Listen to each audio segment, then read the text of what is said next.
Welcome to the Human Experience Podcast, the only podcast designed to fuse your left and right brain hemispheres and feed it the most entertaining and mentally engaging topics on the planet. As we approach our ascent, please make sure your frontal, temporal and occipital lobes are in their full upright position. As you take your seat of consciousness, relax your senses and allow us to take you on a journey. We are the Intimate Strangers. Thank you for listening. Ladies and gentlemen, welcome to the show. My name is Xavier Katana. Wow. We've got an amazing show for you today. A guest that challenges most of the stuff that we talk about on this show. So we're going to get right to it. The Human Experience is in session. My name is Xavier Katana. My guest for today is Mark Gober. Mark is the author of Upside Down, a series of 7 books spanning the topics of consciousness, politics, economics, UFOs, medicine, cosmology, and more. His first book, An End to Upside Down Thinking, in 2018 won the IPPY Award for Best Science Book of the Year and was endorsed by researchers, affiliations at Harvard, Princeton, among others. He went on to write a whole series about this. Mark is also a host of an 8-episode podcast series called Where Is My Mind, which questions consciousness. Mark, you've done so much stuff. Welcome to HXP. Thank you so much for having me. So, how did you get into all of this? Like, it's a curious field to study, and give us the story. Recording in progress. I have a very mainstream background on the surface. I went to Princeton for undergrad and then didn't really know what I wanted to do. So like many of my classmates, I just went into investment banking. So I worked in New York during the financial crisis of 2008 to 2010, which was an interesting time to be there. I was advising financial institutions. So my clients were many of the companies that were struggling, like banks and insurance companies. And then I went to a firm based in Silicon Valley, where I spent about 10 years, became a partner advising technology-focused companies on their intellectual property, their patented technologies, and their strategy. And while I was in Silicon Valley, I started listening to podcasts. This was in 2016, which led me to read books and scientific papers. And what I was coming across was information that challenged my worldview in terms of my basic metaphysics. And what I mean by that is I used to believe that we live in a fundamentally random and meaningless universe, and that any meaning we create is something that is just an invention of our own mind and something that we rationalized. But I would have said to you that there isn't anything built into the fabric of reality itself that has any fundamental meaning. In other words, that there is no truth to spiritual or religious traditions, that all that stuff is superstition, and that when we die, that is the end of our consciousness, lights out, and deal with it. It's tough. That's what I would have said to you back then. So I was coming across a lot of science that challenged all of that, which points toward a much more spiritual reality, that we are inherently spiritual beings. There's some kind of interconnectedness between all of us. Psychic phenomena are real, and there is an afterlife. Basically, that's where I was going in that direction. And so long story short, that's led me to challenge not only that one paradigm, but many others, like you mentioned. And I've been on this quest to just try to get to the core of what is this reality? Who are we? Why are we here? What is this place? And how should we be living? Yeah, I mean, those are all questions I think I fundamentally wanted an answer for when I was sort of going through this process of internal awakening, I think. But I mean, for you to do that kind of 180, there must have been some sort of trigger, something that you left your cushy finance job, right? What was there some sort of trigger? I mean, did you take some LSD or what happened? It was really a gradual process. It's a good question you ask, because as I've studied these awakening journeys, often people have a major event that changes things in an instant, whether it's a psychedelic experience or a near-death state or something in meditation. For me, it was largely intellectual, in that I was coming across so much scientific evidence. And this is from the University of Virginia, the Institute of Noetic Sciences, declassified documents from the CIA, for example, this whole body of science, peer-reviewed papers. And I was combining that with experiences in my life that were starting to look somewhat mystical. So synchronicities were the same thing I would see over and over again, like these random things that it would be hard to talk about because it wouldn't mean much to other people. But when you're going through it yourself, it's like, whoa, what are the odds that that's happening? And then I would talk to various psychics because I was learning that psychic phenomena are real. So I would engage with them. And then some of them knew things about me that I couldn't explain and they would have no way of knowing. And I would work with various like Reiki healers or past life regression hypnotherapists. And basically, when I brought all that stuff together, it was pointing me very much away from my old worldview, the more nihilistic perspective. And I was forced intellectually to say, there is too much here, that we live in a reality that's so different than I thought. It would be dishonest of me intellectually to go back to where I was because it's not supported. Right, right. I mean, it almost seems like science is catching up to this other phenomena, and we haven't termed it yet. Like it would be kind of like if you were speaking to someone from, let's say, the early 1800s, and you were trying to explain electricity to them. They wouldn't understand what you were talking about. Like, Right. like what, what does that mean? You're plugging something in to the wall, and there's this invisible energy, running through wires. What is that, right? So, Mhm. um, I these synchron. How long ago would you say that these synchronicities started happening to you? I noticed them happening very shortly after I started asking these questions in 2019. So 9 years ago, basically, is when all this stuff started. And they just kept happening more and more to the point that I couldn't ignore it. And I'm like, what is this place I'm living in? And how did I not know about this? And how are there so many smart people that I've come across in my network, in my life, who have no idea these things are true? So I was checking myself because I thought maybe I was going crazy. And I felt like I didn't even know how to live life anymore. It was very disorienting to settle into that. Unfortunately, just after a lot of research and a lot of talking to people in the space and basically being mentored and then validating that with my research, it's been an integration process over these years. 2019. So that would be 6 years ago. Not nine. 2016. Oh, 2016. Okay. So let's get into these. Where does consciousness come from? I would have said to you before, back in 2016, that consciousness arises from chemical and electrical activity inside of our skull through the brain. That the brain is this complex computer, and when it does things in a very particular way, consciousness pops out. It's an epiphenomenon. That's the technical term.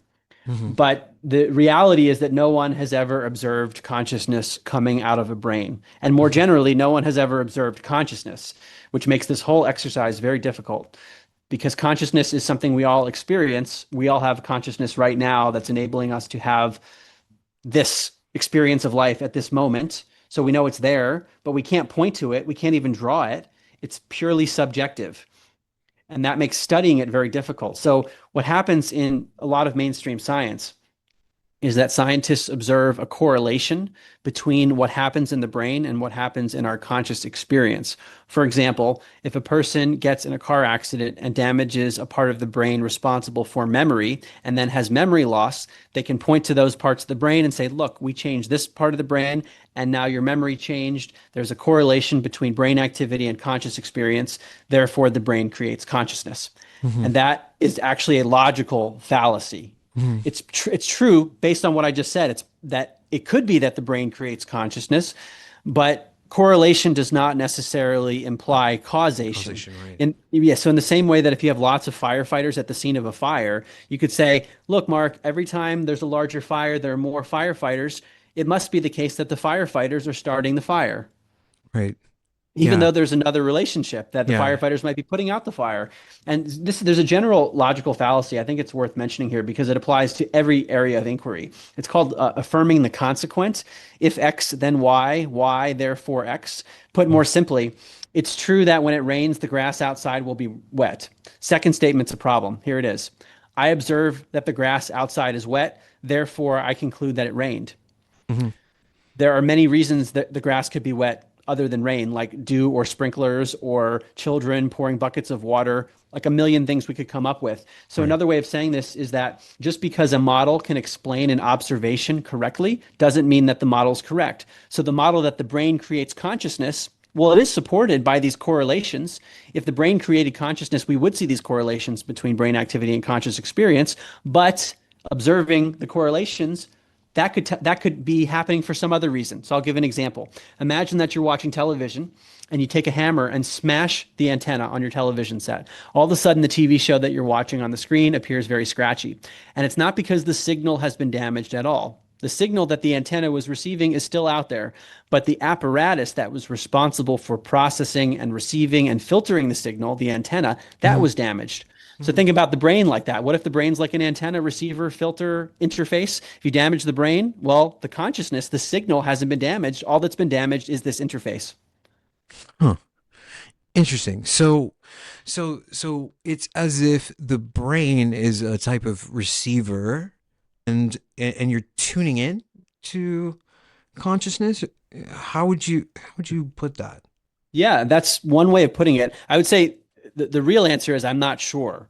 There are Yeah. a lot of pieces of data which suggest that the brain might be like this antenna, receiver, transmitter, or even like a blindfold that gets in the way of our conscious experience and limits what we ordinarily perceive. And that sometimes, like in a near-death experience or with Mhm. psychedelics or some other spiritually transformative state, the brain or parts of the brain get out of the way and it allows you to have more of a conscious experience. So I view the brain and even the body, it's like some kind of an interface. It's a mechanism through which consciousness is having a very specific experience.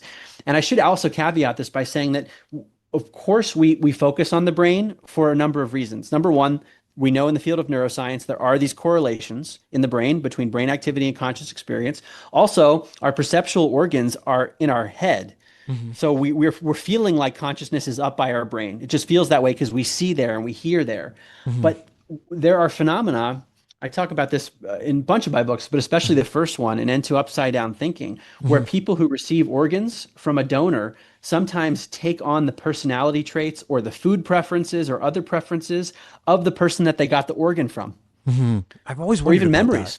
Yeah, I Yeah. mean, that's so strange. It does seem like what you say about how the brain sort of getting out of the way so that we can experience this other thing fully. Have you ever seen an image of like the light spectrum and how much humans can perceive of the light? I mean, it's like 0.3% of light, like what we're actually seeing. Right. Exactly. Through our eyes, we only see a tiny portion of the electromagnetic The spectrum, visible, at least the right? spectrum that's Yeah, known. yeah. So, I mean, there's this whole reality that we're not really experiencing or tuning into at all because our brain is, like you said, in the way, and it does seem like during, like psychedelic experiences, mushrooms, it does feel like you're just you're pushing sort of the veil out of the way, right? Right. Right. And there's actually an article in Scientific American by Bernardo Kastrup, a philosopher in this area. It's called He's been on the Transcending the show, yeah. Brain. Okay, yeah, so he makes this exact argument that you made, that there are these examples where there is an enriched consciousness at a time when the brain is functioning less.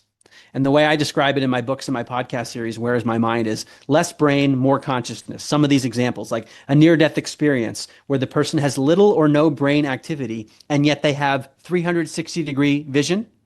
They can see things or perceive life as being realer than real. Sometimes they're hovering over their body in terms of their consciousness and accurately seeing what's below them or hearing things at a time when their brain is barely functional. So you have this enriched consciousness and less of brain activity. That's weird. Another example is savant syndrome, Hmm. where people have extraordinary mathematical abilities, like the movie Rain Man with Dustin Hoffman. That's based off a real person where this he can do incredible math, incredible memory. Sometimes people have incredible music abilities, but their brain is impaired in certain ways. So it's less brain, more consciousness. And then there are cases of hydrocephalus, for example, the where the brain would be is filled with cerebro spinal fluid. So Hmm. there's basically no brain there, and the person has a normal IQ. Dr. Bruce Grayson from the University of Virginia was telling me about this when I interviewed him. So like these are anomalies that don't make sense if the brain is exclusively creating our conscious experience. They don't. It doesn't make sense. It really doesn't. And it almost feels like there are breadcrumbs kind of leading us there, and synchronicity could be the language in which we receive them. That's a good point. They could be like winks from reality. Synchronicities are one way that we can perceive, I don't know what you call it, glitches in the matrix. We see through the veil where we know that something is happening that's beyond just pure chance and Hmm. we're perceiving it. And then it makes you ask the question, what is this place? How does actual causality work? Exactly. Because there's this Yeah. perspective that I used to have that all causality, meaning why things happen in life, is because of little billiard balls hitting each other. At the smallest level, it's these little quarks. And when each atom hits the next, hits the next, hits the next, that leads for things to happen. And it's linear. Hmm. Hmm. Whereas, wait a second, what if we live in this much more mystical reality where the reason things are happening in life, it's all due to forces and intelligences that we don't necessarily perceive. And Understand maybe it. that Yeah. is a big part of life. Right. Right. Right. And I mean, it could be even nonlinear in the way that it occurs. Maybe it's a Yeah. singularity. Maybe we are in a type of simulation where our intention if and willpower can affect the actual nature of reality and our experience, directly. Yeah. Exactly. And it's almost as if our mind can't compute how that works. Whereas if we took the billiard ball model, at least it seems like it's linear and something we can understand. But reality might just be more than we can comprehend. And that's a big part of this journey for me too, is it's intellectual humility to acknowledge that there are aspects of reality, maybe the core aspects of reality, that are beyond what I can comprehend with my linear mind. Right. Right. I mean, there's been meditative states that I've gone into where I enter a sort of deep trance, and it feels more real than here now in front of this microphone, and me talking to you, and I feel like this is the smaller reality, and I'm like more limited here. I'm wondering, you know, there's some people that are almost in tune to these types of experiences, these altered states. They just they naturally sort of gravitate towards them, and that there are other people that do the exact opposite. I mean, you sort of took that ride. I mean, that it was like that for you. So why do you think that is? Why do you think some people are drawn to this type of phenomena, and why do you think other people aren't? It's a really deep question because it might get down to the soul readiness. The essence of the person might have a certain journey that wants to go down this road or not. And that might even relate to what some call past lives or maybe some other aspect of the soul. Because I ask myself the very question you're asking. I come across a lot of people with different levels of, let's just say, traditional education. And some people just have no interest in any of this, and others do. And what I've learned is there's no use in forcing people who don't have an interest. Maybe I wouldn't have had an interest 15 years ago, for example, and 9 years ago, something clicked for me. I needed to be at a level of readiness. And that's how I look at it now. I don't know why, but when people are ready, I want to be there to help them on this journey to shortcut maybe the things that took me a longer time to learn about. And if people are not ready, it's just not their time. Hmm. Yeah, I mean, I stopped doing that a long time ago. I stopped trying to change anyone's mind, right? Like Yeah, if it connects with you, it connects with you, and if it doesn't, then so be it. I'm not going to bother you about it. exactly. But when I first started and I was learning about this information, I wanted to tell everybody Yeah. because it Yes. was so transformational for me. I'm like, how can you not appreciate this? But I've shifted a lot on that. Yeah. I mean, we must all sort of experience a version of that because it's so exciting, and you feel like you found the secret code to the meaning of life or something, and you want to share it with everyone. And there's just this excitement that's involved, and then it doesn't really turn out well if the people don't receive it the right way. Yeah. And even my own excitement, it goes in ebbs and flows. I'm almost numb to a lot of this stuff now. And maybe the more mundane aspects of everyday living and everyday decisions, that for some reason is more important to me, like almost closer to where I was 10 years ago, but with a new container. And that's what I find. There are ebbs and flows in terms of interest and passion. And if that I'm seeing that within myself, I have to understand others too, that they might be on a certain part of their journey that it's really not my business to intrude on. Right. I mean, what's that old Buddhist saying? Before enlightenment, chop wood, carry water. After enlightenment, chop wood, carry water. Right. Yes, I've heard another one that's somewhat similar. It's first you see the mountain, and then the mountain disappears when you have this awakening, and then the mountain returns, but you look at it in a new context. Yeah.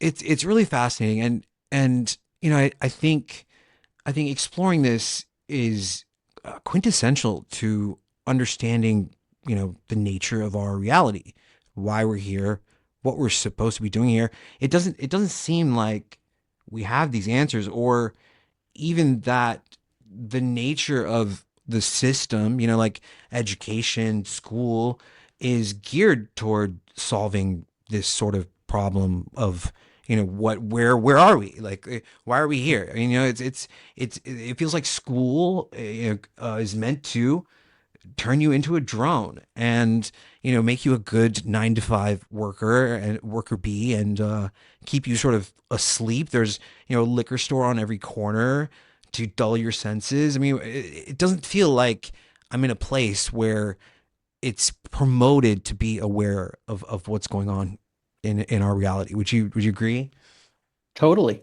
I would say the mainstream system, whether it's education or media, technology even, it's not even encouraging these questions, the fundamental questions of, well, why does any of this matter? It just puts us on a track to try to do things that we're told are important but might not actually important without asking why. And then we get so busy with the things we're trying to achieve that there isn't time to ask these questions. And then there are kids involved and there's no time to think about anything but survival. And then before you know it, it's too late.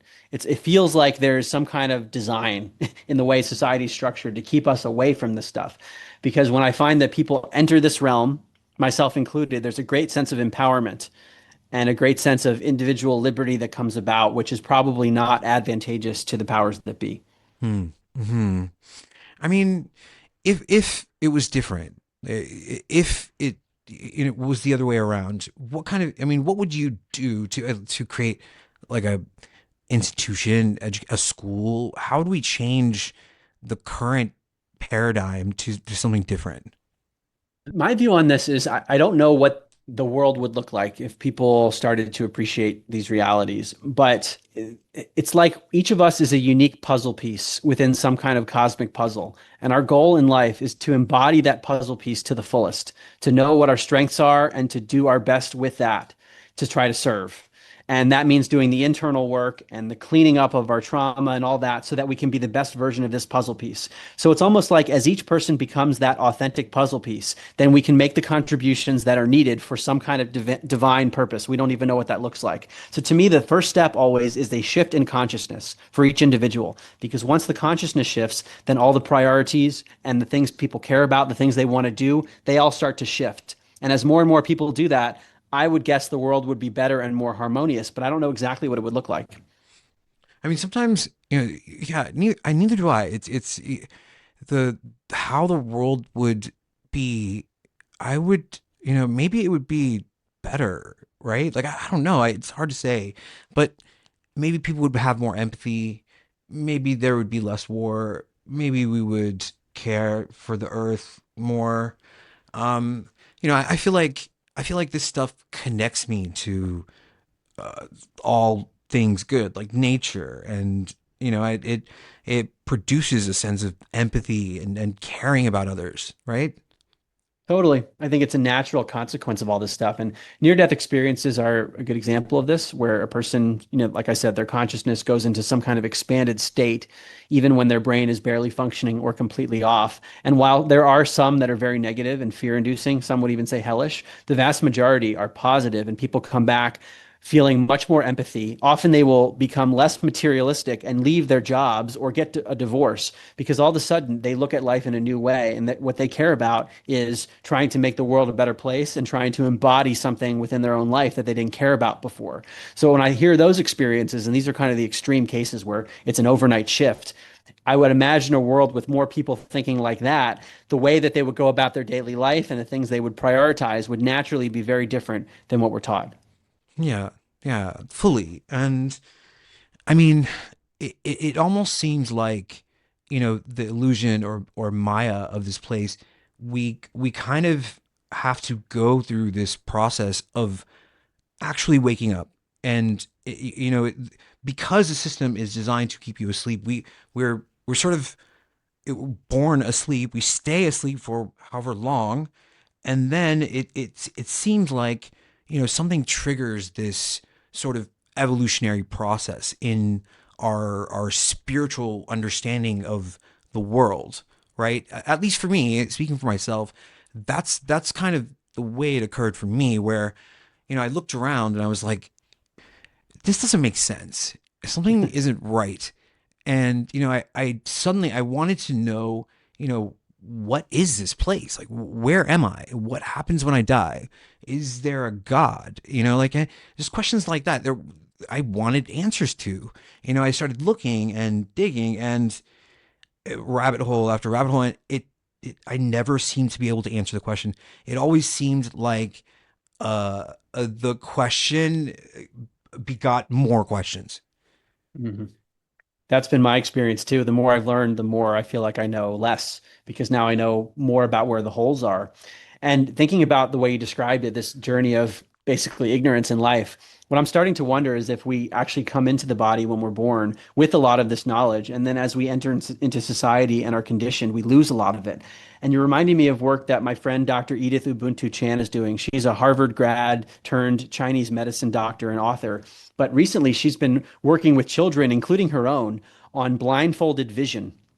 And I saw her demonstrate this live with children from different families at a festival called Confluence in Texas recently, where the children had blindfolds on. They were able to describe pictures that audience members were drawing on the spot. They were able to solve Rubik's Cubes with the blindfold on. They were able to play chess blindfolded. She did a great podcast on the Here for the Truth podcast recently talking about this. It's incredible. And she talks about basically there's an inner knowing that the children have. And if it's just fostered at the right ages, then they can do it very seamlessly. Okay, I got one for you. So let's try this. Okay, so it's a really I just call it the number game. And so what I'm gonna do is you're gonna think of a number from 1 to 10. You're gonna think Okay. of it, and you're just gonna sort of highlight it, put it in front of your face or something like that. Just highlight it for me. Tell me when you have the number. Don't tell me what the number is. I've got it. You got it? Okay, Hmm. so is it is it a 7 or a 4? Your first answer was right. It's a 7. Hmm. Okay, okay, cool. Okay. So I definitely saw I definitely saw both of those numbers. Okay, so call me crazy. Okay, do you want to try that? I'll. Okay, I got a number. Okay. I'm sending it to you. I got three. Try one more time. Okay. Eight. Close. It's a 9. Okay. So I mean, so I like this play. I like to play this game kind of randomly with people, and it's fun. It's fun, and it's almost like I'll sense this sort of it's a very low whisper. You can't try to guess what the number is. That doesn't work. It kind of like, for me at least, it just kind of just comes to me. Right. Well, what often happens in these studies, I mean, the children with blindfolds, I saw it myself. It's like 100% accuracy. But a lot of the studies on telepathy or telepathic abilities or precognition, they are of a level of statistical significance, meaning people aren't 100% accurate, but they're more accurate than would be predicted by chance alone. So, for example, if they had to choose one out of four things, Mhm. if it were just chance, they would guess correctly one out of four times and they would be right 25% of the time. Whereas what happens is in the classic telepathic study, it's the Gansfeld experiment. People are guessed correctly like 30 to 32% of the time, which Mhm. if you add up all the trials, it's at the level of Six Sigma statistical results, meaning more than 1 billion to 1 odds against chance. So it's a subtle effect that's not 100%, but it's more than chance. That's kind of incredible, right? I mean, so I mean, what part of the brain do you think these kids are using it? Were you able to determine if it's near the pineal gland? I think that is not well understood because they're not seeing with their visual eyes. They're seeing somehow metaphysically. And then the question is the brain involved in that? Is there a part of the brain that taps into something metaphysical? I really don't understand how it works. I can't believe that we don't have answers to this yet. I mean, how much would it cost to do a study like this, right? Like, um, why isn't more money put into understanding this? I've spent a lot of time on this question. I'm actually on the board of the Institute of Noetic Sciences, which has been Right. studying phenomena along these lines since 1973. And it's a fringe area. And I say fringe not because it's unimportant, but fringe relative to the mainstream. Sure. Because in mainstream academia, if you talk about these phenomena, good luck getting You're tenure. crazy. Exactly. Yeah, good Yeah. luck. And I know these scientists personally. I've talked to one. She's told me that she studies precognition, which is knowing or sensing the future before it happens, using rigorous scientific methodologies. She was told to take this off of her resume if she wanted to get tenure. So she had to leave academia. And what you have is this group of a very small group of brave scientists who have been willing to explore important topics, but it's not a good thing career-wise. And therefore, we don't have as much funding for it as well. Some funders even to them it's too much of a taboo, so they want to go toward the mainstream ideas. They don't want to be known as funding psychic phenomena. I mean, I think it's shifting, but Mhm. it's still it has a reputation that's not the best. We're not there yet. I mean, maybe I don't know what it's going to take. It does seem like there are more people that have been quote unquote red pilled, at least around me. I mean, would you say that more people are awake than kind of when you started doing this? Definitely. Great question. Because my first book came out in 2018, my podcast series, Where is My Mind, in 2019, sure, there were some people who were excited about it. But what's happened now, the Telepathy Tapes podcast came out and it was Right. #1 on the podcast charts Yeah. ahead of Joe Rogan. And this is telepathic autistic savants, Dr. Diane Powell. Okay, Yeah. I interviewed Diane Powell in my podcast in 2019. She's in my book from 2018, and Oh. it's something has changed, and I've heard this from a lot of people. So Oh. I'm very enthusiastic, actually. Even this conversation we're having, Xavier, I bet there will be more enthusiasm for this today than there would have been a few years ago. Definitely, definitely, for sure. And I don't know, maybe, maybe people are starting to understand that the purpose of it all is to go inwards. Like it really feels like there's so many distractions, it's like distraction, distraction, distraction, and no one really tells you to turn inwards and maybe meditate for a little while or examine yourself, like, and but I think people are doing that now. There's something about um modern television that is just abhorrent and terrible. I don't think I've seen a good TV series in like 10 years, and it seems like creativity's died on television. I mean, there's some stuff out there that's okay, I guess, but I can't even watch it anymore. I can't watch it, and it actually feels like our reality, is more of a TV series than TV itself. Mhm. Yeah, exactly. Once you get into this domain of metaphysics, life becomes its own form of entertainment, and the curiosity of what's going to happen next and how does reality actually work. It's hard to beat that kind of mystery, even with Netflix. Yeah.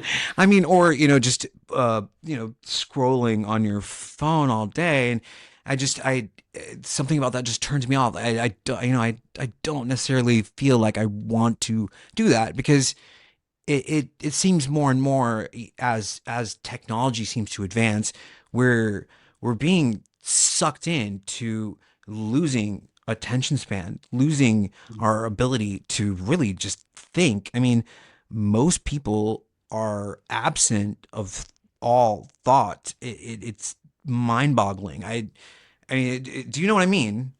Yeah, totally. Well, we're in a world where it seems to be more about conformity and following orders and following what we're told and believing the authorities, the so-called authorities, rather than engaging in critical thinking and questioning. And we're not encouraged to ask the question, how do we know this thing is true that we're told is true? That is somehow branded as conspiracy theorist. If you just ask a question, it's unbelievable. Yeah. I mean, we have to change this. I think, I think conversations like this should happen more. And, I encourage people I know, I'll plant seeds, for people that I think are a little bit more resistant to stuff like this. And usually, even if it takes, 4 or 5, 10 years, they'll turn around and I'll hear something about it later, and it's weird how that happens. Yeah. The other thing I find, so I agree with you that with time, sometimes people are open. Like someone might hear this episode in 10 years and it could affect them then. And I'm sure it's happened with some of your past episodes. Um, but I forgot exactly what I was going to say, actually. But it's about like we can't control where the world is going to go, like you were saying before. It's the inner work of controlling our own internal state and Mhm. whatever happens around us, being less concerned with that. That's what I found. Right. Like I mean, like I said, the distractions everywhere, and it feels like, we're being pulled outwards to think about this and have this sort of emotional electric charge about everything that's going on, when maybe, let's turn that focus inwards, meditate for a little bit, go outside, sit in the sun, and maybe connect with nature. There's something about, when I travel, if it's a road trip, when I start to get out of the city, the noise, of the pollution, the light pollution goes away, and then I start to clear. My mind, my inner spirit becomes more clear. Do you get that too? Definitely. You're reminding me of something I did right when I left my job, end of 2019, early 20. I went on two silent meditation retreats that were very much in nature, and phones were obviously off during that period, so no communication with anyone. And I'd never done anything like that before, but I felt way more connected to my own internal dialogue. And when I came back to the world and turned my phone on, I also just felt like I wasn't as connected to it. I didn't care as much about that stuff. And our world pulls us away from what's perhaps more of a natural state, which is one that's in harmony with the world around us and isn't as focused on these basically dopamine hits that we're used to, of what is our phone showing us and the highs and lows that come from that physiologically. Yeah, yeah, it does, and that's a powerful thing. And I think it directly challenges the status quo and the system itself. And that's not something the system wants. I think the system wants you engaged, wants you playing that video game. It wants you sucked into whatever they're feeding you until your mind is just, like asleep or in stasis or in a coma or something. The analogy that comes to mind, it comes from Dr. David Hawkins, a spiritual teacher. It's as if consciousness is always shining like the sun. So the rays are always shining, but then there are these clouds that get in the way, that keep us disconnected. And modern society has so many clouds that are blocking or obscuring the sun, the rays of consciousness that are always there. It's layers and layers that we are slowly trying to peel away. But if this awareness doesn't exist, the clouds can just sit there. And as much as the sun rays want to shine, the clouds are getting in the way. Yeah, that's really powerful. I was thinking about, simulation theory, and I was wondering, um, what if there were certain sort of fingerprints or little things that we would notice if we might be in a simulation? And then I thought about, like, the number, like phi and pi, like the Fibonacci sequence, and how it kind of mirrors, right? Like, there's a sort of, it's everywhere. It's in everything. And if there was an architect of this matrix, maybe they would use that as a type of code. And maybe that would be the sort of, the hallmark, or something that was left there, that nothing is perfect, right? Yeah, I'm not sure what to make of it. I think the term simulation has so many different definitions, and math does seem to play a part in this reality. Certain patterns that we see in fractals, like the Mandelbrot set. So there are repeating things that we do see a lot of. With regard to a simulation, though, it really depends on the nature of reality fundamentally. So Dr. Bernardo Kastrup uses this analogy that all reality could be likened to a stream of water, where water's like consciousness. So all of reality is this infinite stream of consciousness, and each of us is a whirlpool within that stream, meaning it feels like we're separate individuals, but we're fundamentally interconnected at some level. And because of the body that we're in, we feel like we're only the whirlpool. And if this is in any way true, let's think about what that means in terms of a simulation. If all of reality is just some kind of a universal consciousness, some might call that God, Hmm. which is also part of us at some level, even though we're only a little sliver of it as a whirlpool, it's part of us. It would mean that we live in God's simulation, if you want to use that word, which is Hmm. partially our own simulation. Hmm. So that means we're both the simulator and the simulatee. I don't know what the truth is, but that's just something I think about a lot. Yeah, I mean, I don't expect anyone to kind of hand it to me ever. It's not going to Yeah. be on us on a platter, and it'll probably happen after some really hard work. And um, I think it's important to do that work. You mentioned God. What's your you know feeling about that? How do you feel about God? Do you believe in God? I think it depends on how God is defined. If it's defined as something that is 100% external to us as a separate entity fully, I don't know if I am there.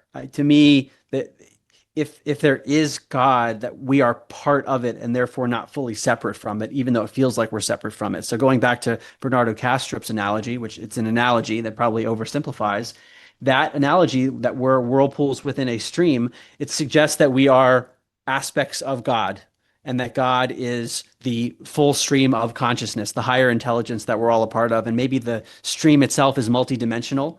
And so, whatever that fundamental substrate of reality is that we're a part of, that could be considered God in terms of the way I see it. Yeah, so it's sort of divine in that sense because if if God is an expression of that full divinity that we access when we take the hardware sort of away, right? Like the programming drops off and we experience the fullness of the divine nature of God, if you want to call it that.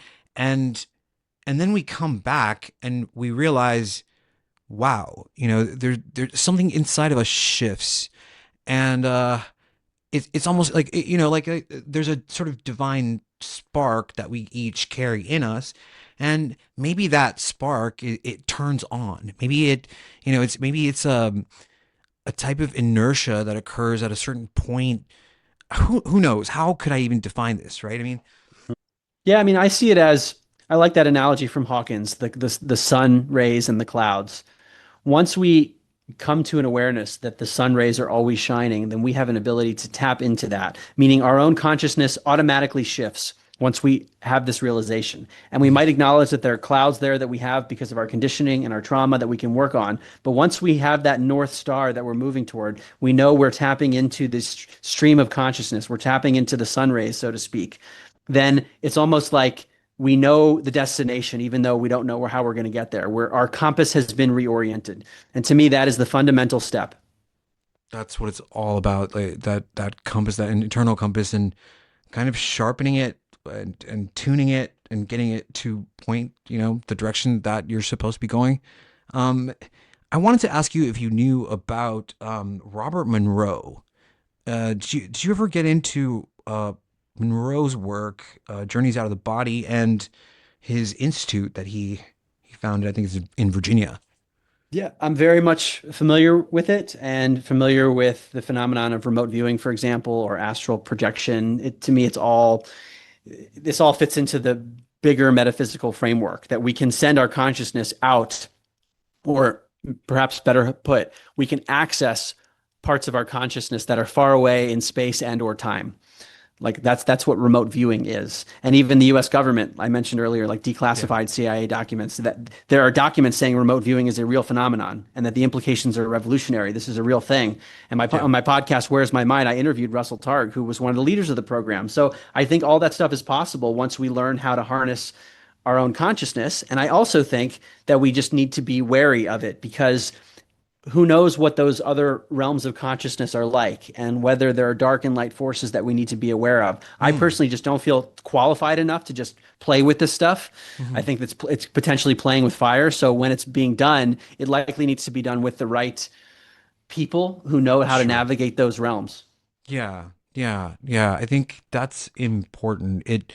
It could lead to states of potential psychosis. I think if it was done in the wrong way, or with the not maybe not the right intention. Do you agree? That, and also I just wonder if there are other intelligences out there, some of which are benevolent and others that are more, if you want to call them demonic, that don't have our best interests at heart.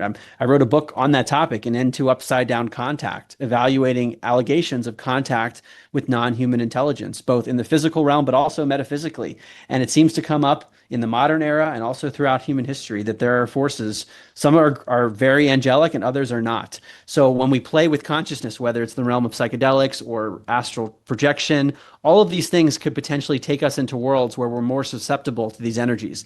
And all I'm saying is, as someone who's a novice, I don't feel qualified to make recommendations on this stuff because who knows what you could encounter when sending your consciousness out. Are there other entities that we're not equipped to handle, or we could be deceived and we think it's a benevolent entity, but it's actually a shapeshifter that's manipulating us? I just don't know. Okay. Have you, that's a good, I think, cautionary note to give people. That's a solid, I think that that would be necessary, but let's get into this a little bit more. I mean, have you experienced I mean, I think we are in a state of spiritual warfare. I think I think that more and more people are sort of leaning towards this almost dark side, and I think we are in this sort of battle of light and good. So my question to you is, have you ever experienced a, form of contact with an entity that you couldn't describe, or something else?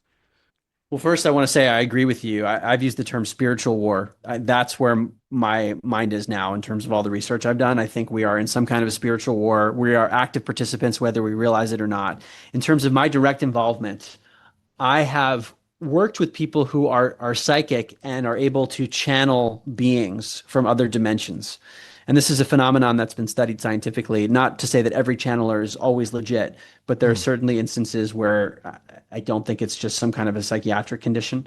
And in those cases, the person will very often speak differently than usual. The cadence or even the words used, the language, Hmm. the word syntax, Mhm. all that, all the so that things are changing in Yeah. the person. So I've had contact in that regard, but I've never had an alien come to me, for example. I've never had some major psychedelic experience where I encounter a being that guided me or a near-death state. So for me, it's all been way more indirect, where I might feel energies and Okay. feel things that are better or worse, but I have not had that direct contact, and I'm actually not seeking it out. David Hawkins, he made this suggestion. He said, "Beware of the allure of glamorous seductions." Where basically people do things because it sounds cool and it's glamorous. The problem is that's not really the spiritual journey. The spiritual journey is to elevate our consciousness. And if we take these things as distractions, it can take us off the path. 100%. Totally agree fully with you. I took I don't know, 20 something years ago, I took a backpacking trip through the Himalayas, and I'm like 14,000 feet up on this balcony by myself, looking at, the galaxy. It was so beautiful, in complete awe. And I sent this sort of haphazard signal out that I wanted to make contact. And I didn't set specifications, and I had no idea what I was about to get into. And, maybe we'll cover that on a different episode. But it was a wild ride. Really, truly, you know, things that changed the direction of my life, I would say, forever. And it also, but it also put a state of caution, where I'm very cautious with that stuff now, and I wouldn't do anything that haphazard ever again. Do you know what I mean? Totally. And I've heard of this sort of attempted contact in a more like systematic way. Like Stephen Greer, for example, has a protocol. I believe it's called like CE5 Yeah, contact, where you yeah. get together and you have basically a meditative state and you try to bring in these beings. And I believe that it is certainly possible that you could invoke beings with the right intention and if you're tuning to their frequency or however it works. My question is whether it's or not it's safe to do so, because how do we know what's going on with these beings? I'll give a few examples that I go through this in my book, An End to Upside Down Contact. John Mack, who was the head of psychiatry at Harvard and a Pulitzer Prize winner, late in his career, he studied allegations of alien abduction, and he concluded that something was actually going on. As a psychiatrist, he said, something's happening here. And he wrote in one of his books that the alien beings appear to be consummate shapeshifters, that this was a theme, that they could actually change their form. And there's something called screen memories, where an alien being can basically change our memory of them. One example has to do with animals like owls or deer or raccoons. Hmm. The classic example, Mike Clelland has written books on this, where a person goes over on the side of the road, driving on the side of the road at night and sees an owl, and then all of a sudden a few hours have passed, and the person says, "I don't know what just happened, but it's like a different time now." It's called missing time, and then but the person doesn't know what happened during those hours, so they'll maybe seek out a hypnotherapist to try to recover these lost memories, and the hypnotherapist will say, "I want you to go back to the time in your mind when you were seeing that owl on the side of the road and just describe it for me," and the person will say, "Wait a second, I'm seeing it, and it's actually a gray alien. It's not an owl." Hmm. It's known as a screen memory. The Yeah. implication here is that maybe we remember an owl, but it wasn't an owl. So then how do we know what to trust with what we're perceiving? And that's why I caution these things with like CE5 and elsewhere, just because I don't want to be someone to advocate for something that could lead to a potential danger that I'm not aware of. Wow. Wow. Yeah. That's scary, right? I mean, Yeah. so you really want to have a handle on your own inner intuition and your own sort of willpower if you're going down that road.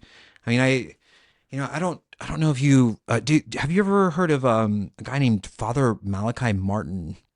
He No. was he was a priest out of the Vatican, and he would conduct exorcisms, and he was a big he appeared on Art Bell's show a lot. I don't know if you heard Art Bell or not, but Art was he was a legend. Mhm. But Malachi Martin, Father Malachi, he suggested that perhaps uh, this sort of spiritual war is increasing, and that Mm. more and more people, like this sort of dimension is merging with ours, where these quote unquote demons can inhabit the bodies of people who who sort of allow this the thing in, and it can be as simple as alcohol, like spirits, right? Like, Mhm. so your defensives drop a little bit, and it just lures you in, one thing at a time, and the next thing you know, you've got an energetic attachment. Right.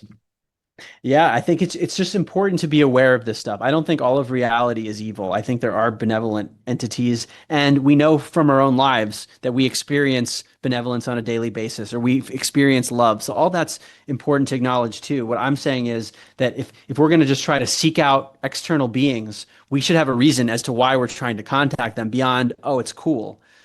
And that's David Hawkins again, the allure of glamorous seductions, doing things just because it sounds glamorous, and that is a seductive thing, versus asking, why am I doing this? And how does it relate to my soul's evolution? Yeah, yeah, those are fundamental questions. And Mark, we're approaching the end here. I mean, let's wrap this up for the people listening. I think this was a really great episode. We covered a lot, but I think the main thing here that we can say is that we're not just these meat puppet bodies. There is something else. I personally, I don't really think death is the end of this at all. I think, that we take this suit off and become something else. Um, what's your take on it? I don't know for sure, of course, and there's no direct proof, but there's a lot of evidence to me suggesting that consciousness is not something that just pops out of the brain, and that consciousness seems to be able to function even when the brain is not on, which points to the idea of a potential afterlife. So I've talked about near-death experiences a bunch. There's also something called a shared death experience. A near-death experience, the person is resuscitated and comes back, so it's near death. A shared death experience is when there's a healthy person who has no damage to the brain, just a normal person, sometimes a family member, sometimes just a bystander, who will co-live in the dying process with someone who's actually dying. Somehow, I don't know what it is. The dimensions open up. I don't get it, but it's a known phenomenon. And a guy named Peters has published a peer-reviewed paper on this. Raymond Moody has written about it. And so, what does that tell us potentially? It's validating that the near death experience, what people are describing, seems to be the early parts of the dying process when the soul is moving to some other dimension of reality. Because here you have an innocent and healthy bystander who has no damage to the brain and is perceiving something that sounds just like the early parts of the dying process, with which we see in a near death experience. Wow. So that's fascinating. Another example I give is children who have memories of what appears to be a past life Past or lives, someone yeah. else's life. And these are University of Virginia studied over 2,500 of these cases. Sometimes the children have birthmarks or physical defects in their body today that correspond to the death in the previous life, where the researchers find historical or medical records. And in a number of these cases, the children also have memories of a time between lives known as an intermission memory, even choosing their parents, for example. So when you bring all these cases together, it's not all direct proof, but to me, it points us in this direction that there's way more to life than just this body. It's so wild, man. And because we're told so much that, it's not real. Ghosts, no, there's no such thing as ghosts. It doesn't exist. It was just a dream, just in your head, and it almost we're it's almost like we're being programmed to just be aware of this meat puppet idea, which is horrible. I kind of want to be in a place where I can experience, what there is to experience. I want to be able to remember. It's almost like we have amnesia when we get here or when we're reborn. There does seem to be this reincarnation phenomena, and it goes on and on and on. So there's so much that we could talk about, and we talk about this for hours. But um, it's fundamentally like I think I respect that you say you just don't know. I mean, and I think that's where it leads to, because there is no final answer or solution, because it's shifting, it's alive, and words fail. Words don't seem to carry what's going on here, or the phenomena of it. And it can be either so beautiful that you're in complete deep awe of something that you've experienced, and it can go the other way as well. So Mark, I really appreciate your work. I went through all of it. I parsed through the books and read, and to Upside Down Medicine, which was great. I highly recommend the whole series. And then I heard your podcast, which I loved. What's in it for you next? What are you up to these days? Where can people find your work? Just give us that. My website is a good place to start. It's my name, Mark Gober, MarkGober.com. I have 7 books out there, all on Amazon in hard copy, Kindle, and Audible formats. I narrate all the audibles myself. And like you said, my podcast series is called Where Is My Mind? It's 8 episodes. Came out in 2019, but it's still available on Apple Podcast and Spotify. And it goes through telepathy and children with past life memories and near-death experiences, all that stuff. In terms of what's next, I don't actually know. I left my firm, like I said before, right before everything happened with COVID. And I've been on this journey of just flowing with whatever comes into my field next. And so far, it's been writing a lot of books. I'm not working on another book now, and it's been a number of months since the last book came out and Into the Upside Down Cosmos in the fall of 2024. So I'm doing a bunch of podcast interviews and speaking. I love talking about this stuff, but I don't know what's next. That's good. That's okay. It's okay to not know what you're doing next. I think we should encourage that a little bit more. It feels like people push us to know exactly what we're going to do, and sometimes we just don't. And that's okay too. Yeah. Um, That's the place I'm trying to stay in, but it goes against my conditioning, which is always wanting to have things planned out. But I'm trying to stay in a state of surrender, and I find that life brings things to me that I don't seem to directly cause. there you go. And it can change, on a dime, and you feel like you're going one way for a little bit, and a month later you're you're doing something that you never thought you would ever do. Right. I mean, I guess that's the mystery and beauty of it all. And wow, I think for me, I have a lot of gratitude, and I practice that as much as I can, even if I'm experiencing a radically difficult experience. I I try to ask, what's the message here? What am I supposed to learn from this? Same. And that was a new exercise for me as of 9 years ago. Once I understood that life seems to have innate purpose, and a lot of what's happening here is we are evolving and growing and learning how to discern truth from falsehood and understand the wolf in sheep's clothing and understand that sometimes life is steering us in a direction in ways that we don't understand, and that can manifest as pain or discomfort. And if we understand or just ask the question, wait, why is this happening? Do I need to make an adjustment in my life? Did I perhaps go down a path that's not optimal for me? And in that process, I'm learning. It helps to recontextualize things that might otherwise be painful. Yeah, man, you said it. What a great way to wrap this up. I really appreciate your time, Mark, and thank you for being flexible. It's a little bit late today. And hey, man, I hope to see more from you. I think conversations like this are so important. And when I saw your podcast and the way that it was laid out, and the questions that you were asking, I was like, wow, finally, someone's asking this. And I was really happy to see it out there. So I hope you keep doing what you're doing. And I really thank you for sharing your time here and your knowledge with us today. Well, thank you so much for having me, and I appreciate all the work you do as well. Guys, that's the show. We're gonna get out of here. I know it's been a little while, and I've talked a lot about never putting the mic down and all those things, and I think I just I needed some time to really understand what we do here, and I want to thank everyone who sent emails and just wondered what was going on. Thank you so much. Really, everyone on my team. I couldn't do it without you guys. Thanks to our guest tonight, Mark Gober. Definitely get to his website, pick up a copy of his book, support his work, go listen to his podcast. Guys, thank you so much. We're out of here. Good night.